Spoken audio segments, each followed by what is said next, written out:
Hi hello welcome to my channel Nag nature's hub. సుస్వాగతం. నమస్కారం భక్తులారా. ఈరోజు మనం కొత్తపేటలోని అష్టలక్ష్మి దేవాలయానికి వచ్చాము. వైకుంఠ ముక్కోటి ఏకాదశి శుభ సందర్భంగా కొత్తపేట అష్టలక్ష్మి దేవాలయం అద్భుతంగా అలంకరించబడింది. ఈ వీడియోలో మీరు చూడగలరు. అష్టలక్ష్మి అమ్మవారి 8 రూపాలు, ధ్వజస్తంభం దర్శనం, వైకుంఠ ఉత్తర ద్వార దర్శనం, వైకుంఠ ఉత్తర ద్వారం ప్రత్యేక దర్శనం, అష్టలక్ష్మి దేవాలయ ప్రధాన ప్రవేశ ద్వారం, పుష్పాల అలంకరణతో వెలిగిపోతున్న ఆలయం, వైకుంఠ ద్వారం గుండా దర్శనం పొందితే మోక్ష ప్రాప్తి కలుగుతుందని భక్తుల విశ్వాసం. ఈ దివ్య దర్శనం మీ జీవితంలో శాంతి, ఐశ్వర్యం, సుఖ సంతోషాలు తీసుకురావాలని కోరుకుంటున్నాం. ఈ వీడియో భక్తి మరియు విద్యాపరమైన ఉద్దేశంతో మాత్రమే రూపొందించబడింది. ఈరోజు మనం చూస్తున్న ఈ దర్శనం సాధారణ దేవాలయ దర్శనం కాదు. వైకుంఠ ముక్కోటి ఏకాదశి భగవంతుడు స్వయంగా భక్తుల కోసం ఉత్తర ద్వారం తెరుచుకునే పవిత్ర గడియ. మనం ఇప్పుడు ఉన్నది కొత్తపేట అష్టలక్ష్మి దేవాలయం వద్ద. అద్భుతంగా అలంకరించబడిన ఈ దేవాలయ ప్రధాన ప్రవేశ ద్వారం మనసుకే ప్రశాంతత ఇస్తుంది. ఈరోజు వైకుంఠానికి వెళ్ళే మార్గంలో 7 పవిత్ర ద్వారాలు భక్తుణ్ణి ఆత్మీయంగా ముందుకు నడిపిస్తాయి. ప్రతి ద్వారం దాటేటప్పుడు మన అహంకారం క్రమంగా తగ్గుతూ భక్తి పెరుగుతూ ఉంటుంది. ఆచార్య ద్వారం. మన భక్తి ప్రయాణం మొదలయ్యేది ఆచార్య ద్వారం నుంచే. ఆచార్యుడు అంటే మన జీవితంలో వెలుగు నింపే దీపం.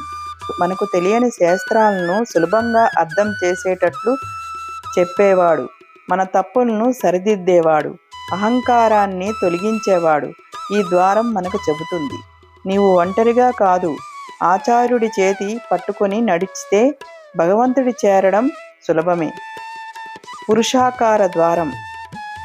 ఇది మహాలక్ష్మి అమ్మవారి కరుణా ద్వారం. మన పాపాలను స్వామికి నేరుగా చెప్పే ధైర్యం మనకు ఉండదు. అమ్మవారు తల్లిలా ముందుకు వచ్చి మన తరపున స్వామిని వేడుకుంటారు. ఈ ద్వారం భావం. అమ్మ శరణు పొందినవాడు ఎప్పటికీ ఒంటరివాడు కాదు. అర్చావతార ద్వారం. భక్తులకు అత్యంత దగ్గరైన ద్వారం ఇది. భగవంతుడు మన కోసం రాయి రూపంలో నిలబడ్డాడు. మన కన్నీళ్లు, మన నవ్వులు, మన ప్రార్థనలు అన్నీ ఇక్కడే ఆయన వింటాడు. ఈ ద్వారం చెప్తుంది, నన్ను చూడ్డానికి వైకుంఠానికి రావాల్సిన అవసరం లేదు, నేనే నీ దగ్గరికి వచ్చాను. అంతర్యామి ద్వారం. ఇది అత్యంత లోతైన ద్వారం. భగవంతుడు మన హృదయాల్లో నివసిస్తున్నాడు.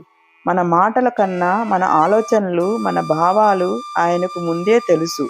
ఈ ద్వారం గుర్తు చేస్తుంది, బయట దేవుణ్ణి వెతకండి, మీ మనసులో చూసుకోండి.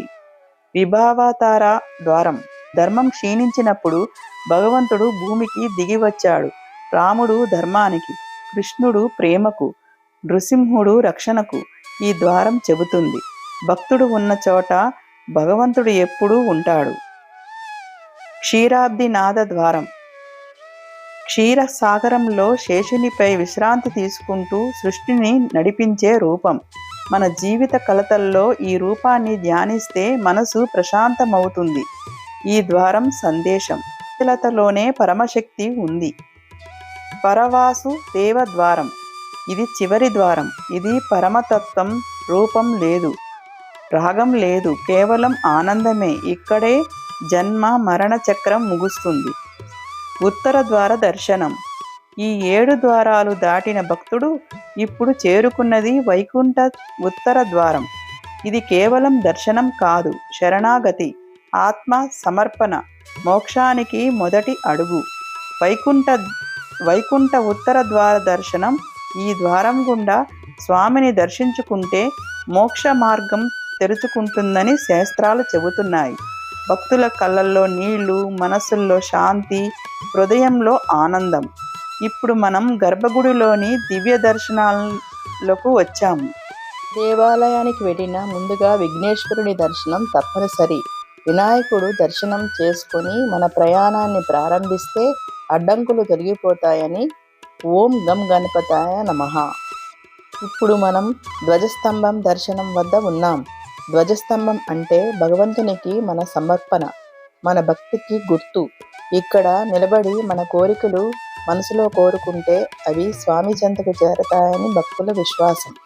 గర్భగుడిలోని అడుగు పెట్టగానే బంగారు వస్త్రాలతో అలంకరించబడిన మహాలక్ష్మి అమ్మవారి తోడు శ్రీ వెంకటేశ్వర స్వామి దివ్య దర్శనం మనసును ఒక్క క్షణంలోనే శాంతి, భక్తి, ఆనందంతో నింపేస్తుంది.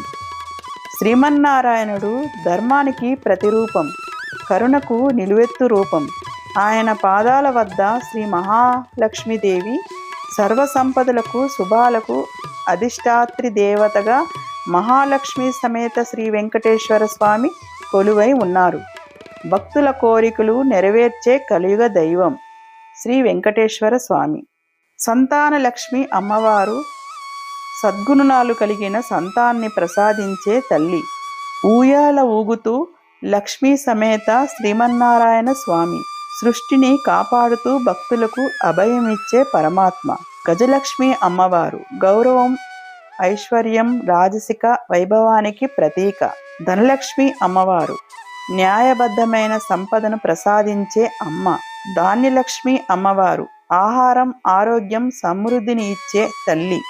విజయలక్ష్మి అమ్మవారు ప్రయత్నాల్లో విజయాన్ని అందించే శక్తి. ఐశ్వర్యలక్ష్మి అమ్మవారు సుఖ సంతోషాలు, స్థిరమైన జీవితం ఇచ్చే అమ్మ. భక్తులారా, ఈ 8 దర్శనాలు మన జీవితంలో 8 కోణాలను ఆశీర్వదిస్తాయి. ఇక్కడ గర్భగుడిలో దర్శనమిచ్చే శ్రీ నారాయణ స్వామి వారు పక్కనే మహాలక్ష్మీదేవి సమేతంగా ఊంజల సేవలో భక్తులకు అభయం, ఐశ్వర్యం, శుభ ఫలితాలు ప్రసాదిస్తూ విరాజిల్లుతున్నారు. ఈ నారాయణ స్వామి దర్శనం చేయగానే మనసులో ఉన్న కలతలు తొలగి జీవితంలో శాంతి, స్థిరత్వం లభిస్తుందని స్థానిక భక్తుల గాఢ విశ్వాసం. ప్రస్తుతం కొనసాగుతున్న పవిత్రమైన ధనుర్మాస సందర్భంగా ఈ వైష్ణవ ఆలయంలో ప్రత్యేకంగా సుప్రభాత సేవలు, తిరుప్పైవై పఠనం, నారాయణ నామ సంకీర్తనలు, భజనలు భక్తి శ్రద్ధలతో నిర్వహించబడుతున్నాయి. భక్తులు ఉదయం మరియు సాయంత్రం వేళలో శాంతంగా కూర్చొని కుంకుమార్చనలు, సుదర్శన హోమాలు, విశేషమైన పూజలు మరియు ప్రత్యేక ప్రార్థనలు చేయడానికి ప్రత్యేకంగా ఏర్పాటు చేసిన స్థలంలో స్వామి నామస్మరణలో పాల్గొంటారు. ఈ వైకుంఠ ముక్కోటి ఏకాదశి అంటే కేవలం ఉపవాసం మాత్రమే కాదు. విష్ణు భక్తులకు ఇది మోక్ష ద్వారం. ఉత్తర ద్వారం గుండా దర్శనం పొందితే గత జన్మ పాపాలు నశిస్తాయని విశ్వాసం. ఈ రోజున స్వామివారు భక్తులకు అత్యంత దగ్గరగా అనుభూతి కలిగిస్తారు. వైకుంఠ ద్వారం గుండా దర్శనం పొందితే మోక్ష ప్రాప్తి కలుగుతుందని భక్తుల విశ్వాసం. ఈ వైకుంఠ ముక్కోటి ఏకాదశి రోజున అష్టలక్ష్మి అమ్మవారి కృపతో మీ ఇంట్లో సుఖశాంతులు, ఐశ్వర్యం, ఆరోగ్యం కలగాలని కోరుకుంటున్నాము. మీకు ఈ వీడియో నచ్చితే లైక్ చేయండి, షేర్ చేయండి మరియు నాగ్ నేచర్స్ హబ్ ఛానల్ను సబ్స్క్రైబ్ చేయండి. మరో అందమైన ఆధ్యాత్మిక యాత్రలో కలుద్దాం. ధన్యవాదాలు. ఓం నమో నారాయణాయ. జై అష్టలక్ష్మి అమ్మవారు.